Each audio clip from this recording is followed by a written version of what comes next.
just like me. As far as Death Row as a label, Pac wasn't believing the hype. He was like, you know how the media is. They twist everything. They probably lying about all the rumors about Death Row anyway. He another black man. I'm a black man. Let's move up. Let's get this done and smash the world. Today, I respect every decision he made.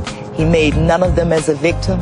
He made none of them with his eyes closed. He made none of them with his hands behind his back. Thug life and death row. Ain't that a bitch? When he first signed, he was excited. When Pac first got out of jail, we were all there with him at the Row, recording All Eyes on Me. In his coming to Death Row, it was like he was a superstar coming through to hang out with the rappers. He put the fire back in my clique, I feel, because my clique, we used to be just chilling on that. Now I see every last one of the homies in the studio mash.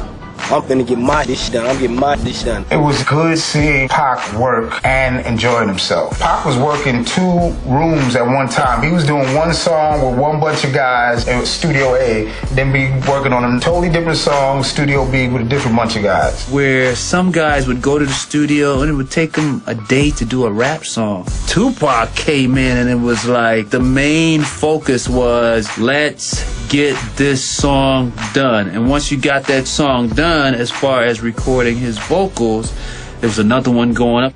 He came to our Oregano Flow video shoot, which was 96. We're just hearing All Eyes on Me for the first time. That's what's on the radio. So we're all Pac.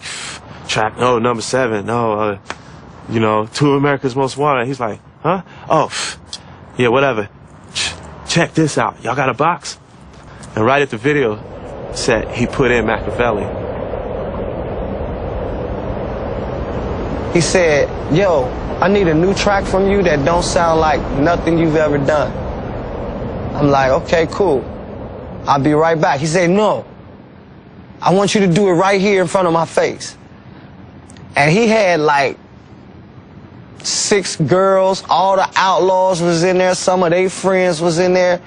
So I'm like, in front of you, right here on the spot. He like, yeah, right here on the spot.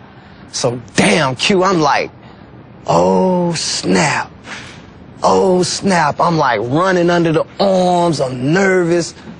Then all of a sudden that champion type of this come out of me. You know, okay, let's do it. And look, I just hit the drum machine. My guy on the guitar, Ricky Rouse just started coming up with this on the bass line. And hey, them strings was added. And it was done. It turned me and my girlfriend. Tupac loved guns, from tattoos to photographs. He loved guns, but he wasn't the type of person that want to brag about his guns just to say he have them. He had a mind state that he was raised, man. You never know when it's going to go down. After he came up with the lyrics, everybody still thought he was talking about a girl. And we had to examine it, and he was like, no, I'm talking about my gun. So really, a 90-rounder with some hollow pointed 223s, a Glock, a Mac 11, you know, a 9mm, 357, got a 12-gauge Mossberg over there. He always instilled in us to always be able to defend yourself. He would buy weapons and he would give us weapons, but it never was with the mentality, you gotta hold his gun so you guys can be boss. It was always one of them things you never know when you have to defend yourself and your family. I went to his house in Calabasas, and we went up in his room, just me and him, and we had like a half ounce of meds, and he played every single song for me. When I heard the lyrics, man, I was getting chills, bro. It kind of scared me.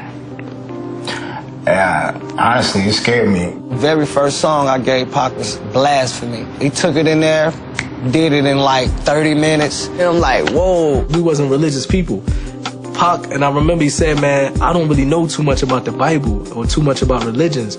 He said, but for some reason, when I started writing, I was just writing stories that you might hear in the Bible. He said it was just coming out of me. He believed that he was connected to some very strong spirits. It was spiritually, and it was a lot of harsh words, you know what I mean? He had something to really get off his chest, you know, so I'm thinking like, well, I'm not gonna get no single. We would be burning candles in the room. I remember Castro used to call me in Jersey and say, man, Pac just did the song. He used to say me some of the lyrics that he was on a whole nother level. He used to turn the lights off and everything and just zone out. He seemed a little bit more focused on for some reason getting this thing done. Every day that guy came in there, I was ready for him. We actually, had most of the songs, well, all of the songs tracked within 7 days. I remember one time, Against All Odds, and he was just like, bam, that's it, it's just the battle rap. This one I'm gonna go at everybody off of. Like, wow, it's one of mine, huh? He's an individual that wanted to kill him, and they used to call and say, we're gonna do whatever to kill you.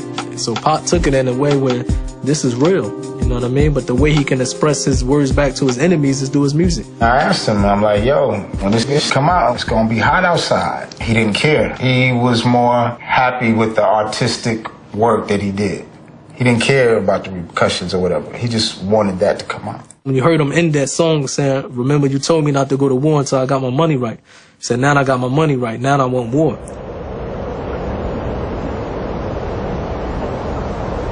Pac was so structured that he would get mad at us for not keeping up with him. Many a times he'd come from the studio, go to his room, wake up, go to the movie set, go to the studio, go to his room, especially towards his end days.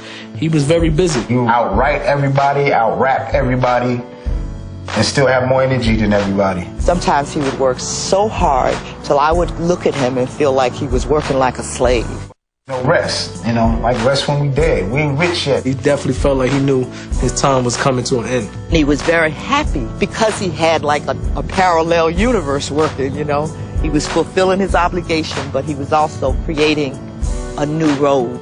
He also was on a note where he was giving us these portable cameras, and he was giving it to all of us and said, you know what, man, I want somebody to just go around and take pictures. We don't have pictures with each other, and I remember we was going around just taking pictures. At heart, Tupac was like a major enterpriser. I mean, he wanted to be an entrepreneur. He had a company that he was starting.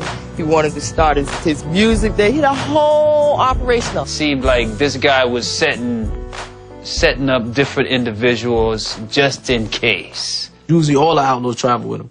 But he came back, he said, whoever went with me to New York, I don't want y'all to come to me to Vegas. Tupac already had enemies by the government. And so when you integrate two types of contradictions, you never know where your enemy is coming from. The government did not want Pac, way before death row, did not want Pac to become a staple in America's culture. When Pac got shot in Vegas, a lot of things went through my mind. We've been rewound our whole career because over the years we developed enemies. You living in Los Angeles and you hanging with a certain amount of people, you're eventually going to be affiliated with that gang. Pac was very, very loyal dude to his friends and his loved ones. And if he felt his friend or his loved one was wronged, he was going to address it. That goes back to the whole death row chain thing. The truth is the truth. The word that got back to us is that was going to pay these individuals a certain amount of money if you snatch that death row chain so that we can put in our next video. So these are individuals who went to snatch that chain. That same individual is the one Pac fought in the hotel in Vegas. Very few people can actually stop Pac from doing what he wanted to do. If he loved you, he will fight for you to the death. When I first found out he got shot,